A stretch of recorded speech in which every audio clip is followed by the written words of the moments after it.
ప్రధానంగా కరీంనగర్ శాసన మండలికి సంబంధించిన కరీంనగర్, మెదక్,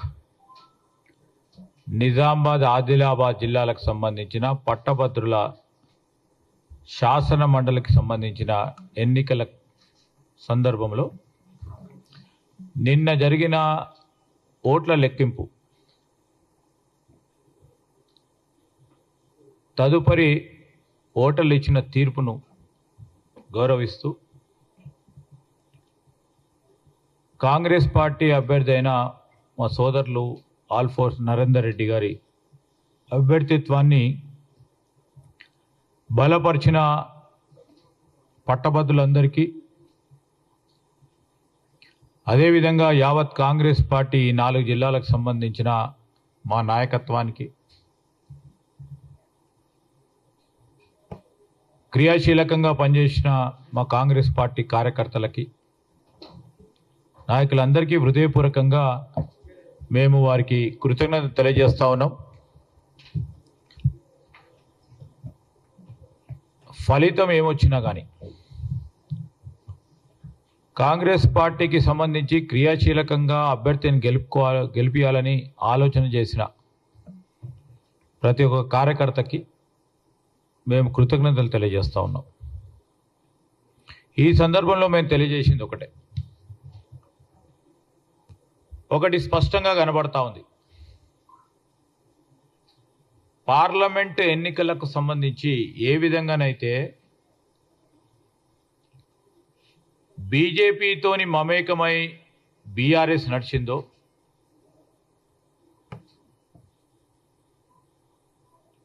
అదేవిధంగా ఈరోజు మరొక్క మారు తీవ్ర ప్రయత్నం చేసి కాంగ్రెస్ పార్టీ అభ్యర్థిని ఓడగొట్టాలని బీఆర్ఎస్ నాయకత్వం యావత్తు మొత్తం బీజేపీకి సపోర్ట్ చేయడం స్పష్టంగా కనబడతా ఉంది.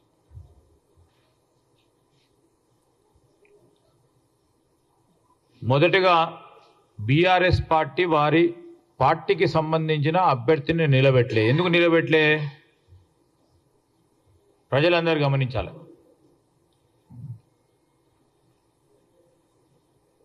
మన రాష్ట్రంలోనే పట్టభద్రులకు సంబంధించి మరి వరంగల్, నల్గొండ, ఖమ్మం జిల్లాలకు సంబంధించిన పట్టభద్రుల శాసన మండలి ఎన్నికల్లో ఆనాడు బీఆర్ఎస్ పార్టీ అభ్యర్థిత్వాన్ని ఖరారు చేసి నిలబెట్టి ముందుకు నడిచింది. అదేవిధంగా వారి పార్టీకి సంబంధించిన సీనియర్ నాయకుడు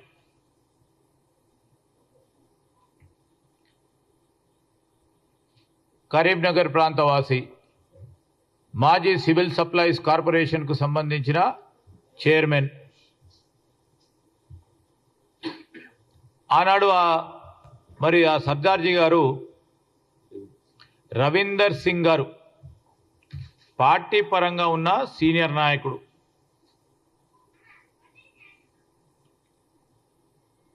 ఆయన నిన్న ఓట్ల లెక్కింపు కార్యక్రమం భాగంలో ఆయనకు వచ్చిన ఓట్లు చూస్తే ప్రత్యక్షంగా స్పష్టంగా టీఆర్ఎస్ పార్టీకి సంబంధించి వారి నాయకత్వం కేసీఆర్ గారు, హరీష్ గారు, కేటీఆర్ గారు ఇచ్చిన ఆదేశానం స్పష్టంగా కనబడతా ఉంది. మొత్తం రవీందర్ సింగ్ వచ్చిన ఓట్లు మేమనుకుంటున్నాం ఆయనకు వచ్చిన ఓట్లు వ్యక్తిగతంగా వచ్చిన ఓట్లు మొత్తం పరోక్షంగా ఈరోజు రవీందర్ సింగ్ గారికి మొత్తం యావత్ పార్టీ టీఆర్ఎస్ పార్టీ బలపరిస్తే మీ శక్తి అంతేనా అని అడుగుతా ఉన్నాం. పరోక్షంగా పూర్తి స్థాయిలో బీజేపీకి సపోర్ట్ చేసి బీజేపీని గెలిపించుకోవాలని వారికున్న ఫెవికాల్ బంధం ఇంకా కూడా గట్టిగా చేయడానికి ఈ శాసన మండలిని ఎన్నికల సందర్భంలో వారు చేసిన శ్రమ, ఆఖరి 3-4 రోజులు వారి కష్టం, రెండు పార్టీలు కలుపుకొని ఈరోజు కాంగ్రెస్ పార్టీని ఓడియాలని ఆలోచన చేస్తున్న తీరును ప్రజలందరూ కూడా గమనిస్తూ ఉన్నారు.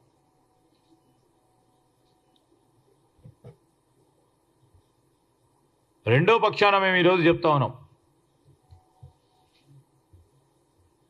ఇట్లా ఎన్నికలు జరుగుతూ ఉన్న సందర్భంలో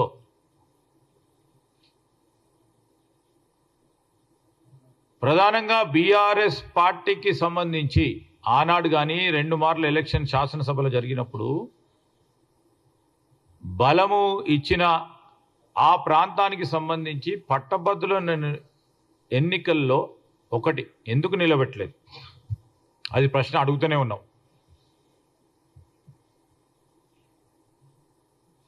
నిలబెట్టలేదు సరే, పరోక్షంగా ఇంత పెద్ద ఎత్తున బీజేపీకి సపోర్ట్ చేయటం జరిగిందా లేదా?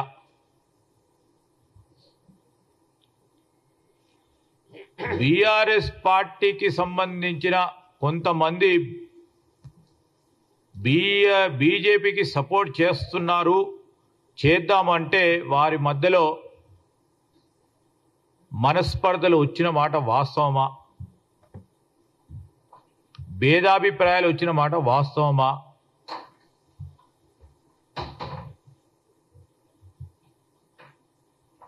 మేమెక్కడ వెనుకపోతలేం. ప్రజాభిప్రాయం, ప్రజా తీర్పును గౌరవిస్తూ మా గ్రాడ్యుయేట్ సోదరులకు సంబంధించి ఇంకో ప్రక్కన ఉపాధ్యాయ సంఘం, ఉద్యోగ సంఘాలకు సంబంధించి ఒక విజ్ఞప్తి చేస్తూ ఉన్నాం. కని విని ఎరగని రీతిలో ఈ రాష్ట్రానికి సంబంధించిన యువత, ప్రధానంగా గ్రాడ్యుయేట్ సోదరులకు సోదరిమణులకు ఉపాధి కల్పించాలని ఆలోచన చేస్తూ 1 సంవత్సర కాలంలో 56,000 ఉద్యోగాలు అందించిన తర్వాత, అదేవిధంగా వారికిన్న పట్టభద్రులకు సంబంధించిన నైపుణ్యాన్ని పెంచాలని క్రియాశీలకంగా ఈ రాష్ట్ర ప్రభుత్వం, ముఖ్యమంత్రి గారు నైపుణ్యానికి సంబంధించిన స్కిల్స్ యూనివర్సిటీని ఏర్పాటు చేసి భావితరాలకి సంబంధించిన మన యువతకు సంబంధించిన దిశను అందించే ప్రయత్నం చేస్తూ ఉన్నాం. ఇంకో ప్రక్కన ఉపాధ్యాయ సోదరులకు సోదరిమణులకు ఎప్పుడు లేని విధంగా ట్రాన్స్ఫర్లు కానీ, ప్రమోషన్లు కానీ, డిఎస్సి నియామకాలు కానీ 317 జీవోకు సంబంధించి రాష్ట్ర ప్రభుత్వ పరిధిలో రాష్ట్రపతి ఉత్తర్వులకు సంబంధించి ఆ పరిధిలో రాష్ట్ర ప్రభుత్వానికి ఉన్న వెసులుబాటును అందించి వేలాది మందికి ఈరోజు ఆనాడు ఇబ్బంది పడ్డ 317 జీవో ప్రకారం ఇబ్బంది పడ్డ ప్రభుత్వ ఉద్యోగులకు న్యాయం చేసే కార్యక్రమంతో పాటు ఒకటి తర్వాత ఒకటి చేస్తూ ఉన్న తరుణంలో తప్పకుండా ఇంకా కూడా చేసే క్రమంలో ముందుకు నడవాలని మీరు ఆలోచన చేస్తే తప్పకుండా చేసి ముందుకెళ్తాం. ఒక స్ఫూర్తిదాయకమైన ఆలోచన మా నిరుద్యోగ సోదరులు కానీ, పట్టభద్రులకు సంబంధించిన మిత్రులే కానీ, ప్రధానంగా బీజేపీ తోడుగా నిలబడ్డ బీఆర్ఎస్ వారి మాటలకి భ్రమపడకుండా మరొక మారు చెప్తా ఉన్నాం, పట్టభద్రులకు సంబంధించి కానీ, ఈ రాష్ట్రంలో ఉన్న యువకులకు సంబంధించిన శ్రేయస్సు గురించి పనిచేయాలనే తపనతో ముందుకు పోతా ఉన్న ప్రభుత్వానికి ప్రోత్సాహం కల్పిస్తూ ముందుకు నడవాలని వారిని కోరుతా ఉన్నాం. జీవన్ రెడ్డి గారు మాట్లాడు. ఎనీథింగ్ మీరు చెప్పండి. ఇప్పుడు మేము అనేక సందర్భాల్లో అనేక రంజాన్లు వచ్చినాయి, అనేక పండుగలు వచ్చినాయి. ఎన్నిసార్లు గిఫ్ట్ ఇచ్చుంటాం? చాలా సందర్భాల్లో గిఫ్ట్. ఇది గిఫ్ట్ కాదని కాదు, ప్రజాభిప్రాయం. మీరు రంజాన్ గిఫ్ట్ ఎవరితో కలిసి ఇచ్చిండ్రు అనుకుంటా? బీజేపీ బీఆర్ఎస్ పార్టీ కలిపి మీరు చేస్తూ ఉన్న ఒప్పందాలు స్పష్టంగా ఈరోజు బయటికి వస్తూ ఉన్నాయి. ఈరోజు మీరు రంజాన్ గిఫ్ట్ ఇస్తే మేము రంజాన్ తర్వాత ఇంకో గిఫ్ట్ ఇస్తాం, మళ్ళీ ఇంకో పండుగ వస్తుంది కదా.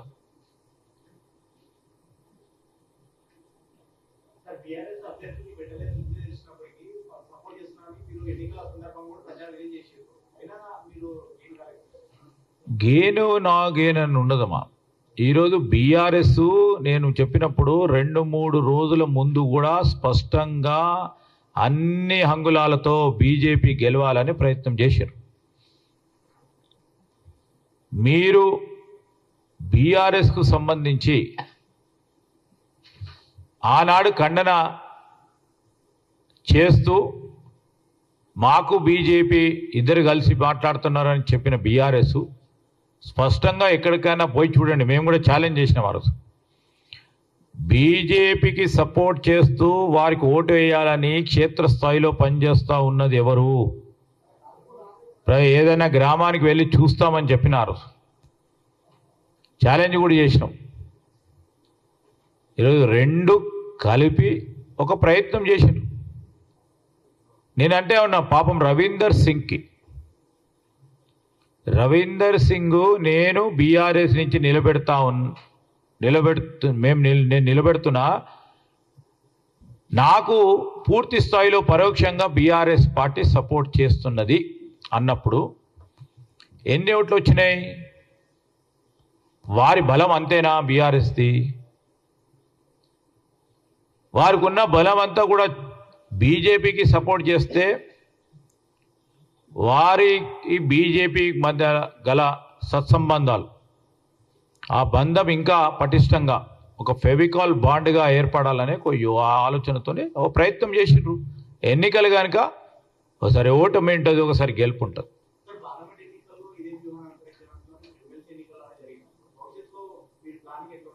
డెఫినెట్లీ మేము ఇవన్నీ కూడా ఆలోచన చేస్తాం. ఇప్పటికైనా కాంగ్రెస్ పార్టీ ఒక సిద్ధాంతం, సెక్యులర్ సిద్ధాంతంపై నడిచే పార్టీ. ఆ సిద్ధాంతాన్ని నమ్ముకొని ముందుకెళ్తాం. ఒక పక్షాన ప్రభుత్వం చేస్తూ ఉన్న సంక్షేమ అభివృద్ధి కార్యక్రమాలు చెప్తూ పార్టీ పరంగా రాబోయే కాలంలో సంస్థాగతంగా కూడా బలపడటానికి అనేక చర్యలు తీసుకుంటాం, ముందుకు తీసుకెళ్తాం. ఎక్కడైతే చిన్న లోపాలు ఉన్నాయో ఆ లోపాలను కూడా సవరణ చేసుకుంటాం.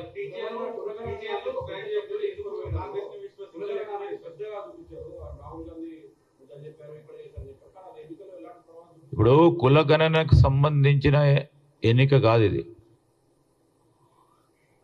కులగణన మొదలుపెట్టాం, దాని ఫలితాలు కనబడే తరుణంలో మేము ఈరోజు రాహుల్ గాంధీ గారు స్పష్టంగా చెప్పినారు, మేము ఈరోజు కులగణన చేస్తూ ఉన్నామంటే రాజకీయాల గురించి కాదు, ఓట్లు పడతాయని కాదు, ఓట్లు పడవని కాదని స్పష్టంగా చెప్పాను. So we never use this platform. ఈరోజు కులగణన చేస్తూ ఉన్నాం, మేము చేసేది చెప్పినాం.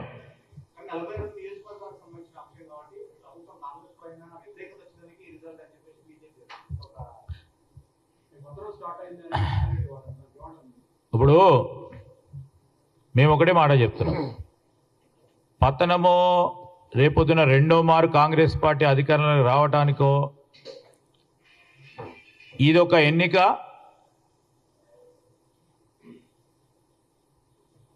మార్గం చూపెడతలేదు.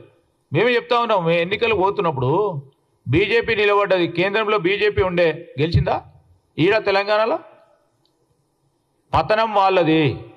బీజేపీ బీఆర్ఎస్ కలవటం అనేదే పతనానికి మొదటి అడుగు వారి పార్టీకి.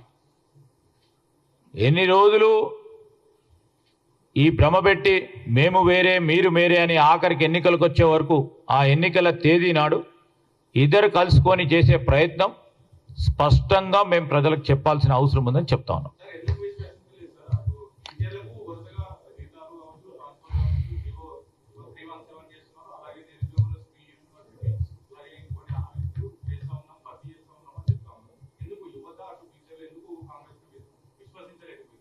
ఈరోజు కాంగ్రెస్ పార్టీని విశ్వసించకుంటే, కాంగ్రెస్ పార్టీకి సంబంధించిన ఆలోచన చేయకుంటే మాకు అన్ని ఓట్లు కూడా రాకపోతుండే.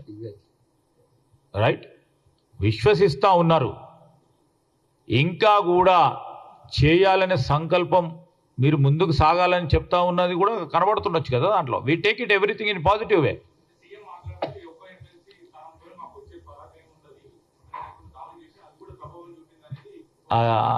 ఇప్పుడు ఎన్నికలు వచ్చినప్పుడు అనేక విషయాలు మాట్లాడతారు కదా మనసులో ఉంచి.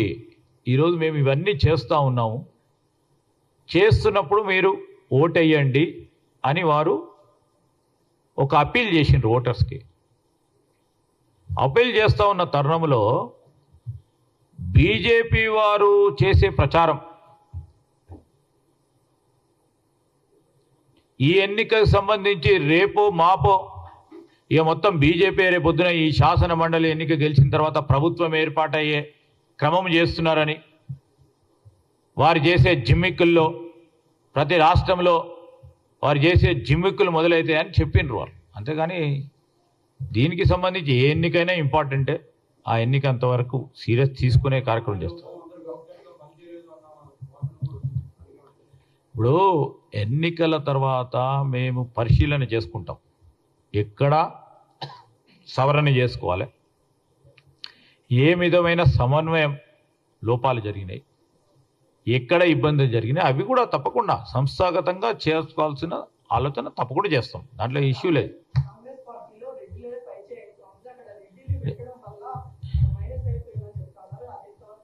ఇప్పుడు గెలిచింది ఎవరు?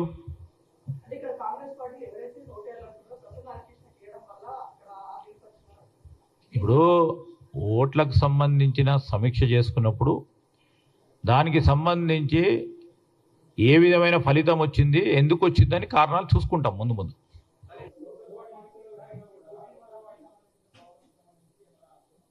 ఏదండి, definitely it's not a referendum.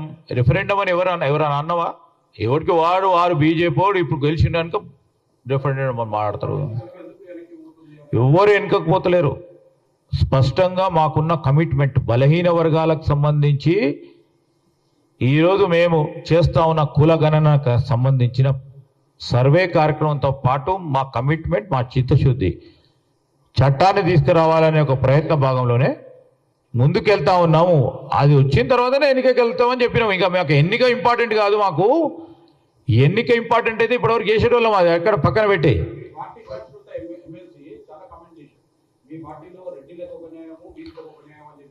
మా పార్టీ అందరి పార్టీ, 100 సంవత్సరాలు పైచిలకు బలహీన బడుగు వర్గాలకు సంబంధించి, మైనారిటీలకు సంబంధించి అన్ని వర్గాలను కలుపుకుని కలిసి నడిచే పార్టీ.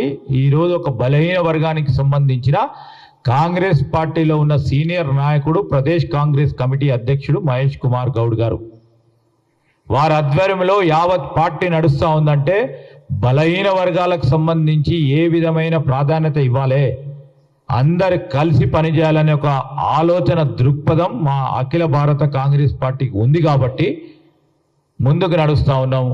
ఇదే ప్రధానమైన అన్ని ప్రశ్నలకి సమాధానం.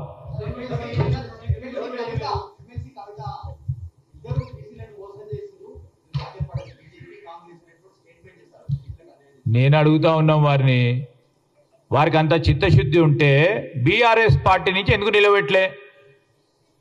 నిలబెట్టాలి కదా, నిలబెట్టయితే గెలిపించుకోవాలి కదా, ఎందుకు నిలబెట్టలే? రవీందర్ సింగ్ అనేటాయన బలహీన వర్గానికి సంబంధించిన వ్యక్తి, నేను టీఆర్ఎస్ పార్టీకి సంబంధించిన వ్యక్తిని, నాకు అందరు సపోర్ట్ చేస్తారని నీ స్వయానా చెప్పుకుంటూ పాపం తిరిగిండు. ఈ ఒక్కసారి అడగలే, లాస్ట్ టైం కూడా అడిగిండు.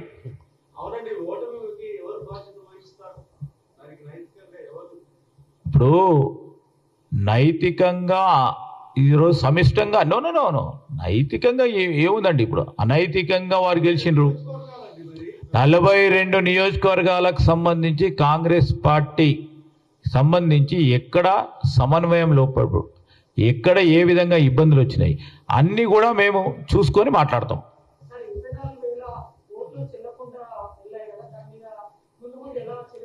Definitely we appeal to graduates.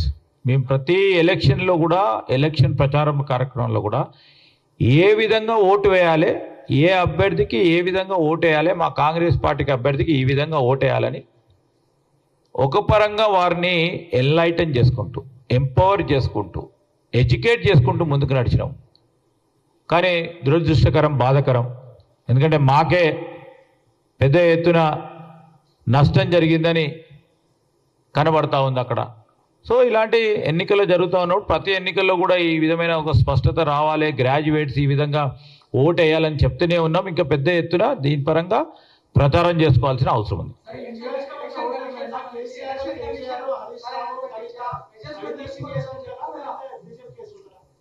ఇప్పుడు వాళ్ళ స్ట్రెంగ్త్ 1000 లోపడే అయితే మనం వారి పార్టీకి స్ట్రెంగ్త్ ఆలోచన చేసుకుని వారిని చెప్పమని చెప్పాలి.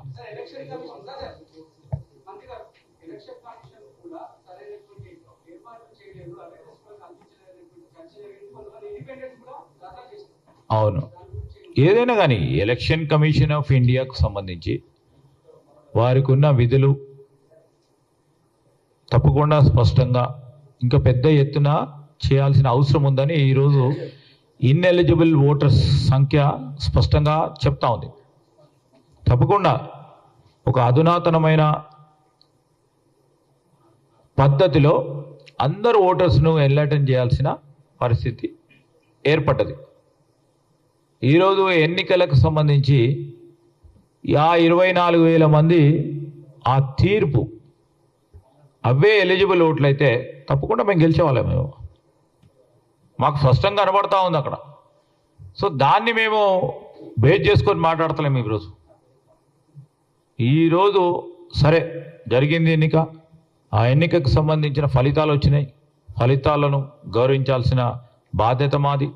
తీర్పును గౌరవిస్తూ జరిగిన ఉదంతం ఏ విధంగానైతే బీజేపీ అనైతికంగా ఏ విధమైన మరి ప్రచారాలు చేసి ఏ విధంగా అనైతికమైన భాగస్వామ్యం చేసిందో బీఆర్ఎస్ పార్టీ పరంగా మేము చెప్పడం జరిగింది. Thank you.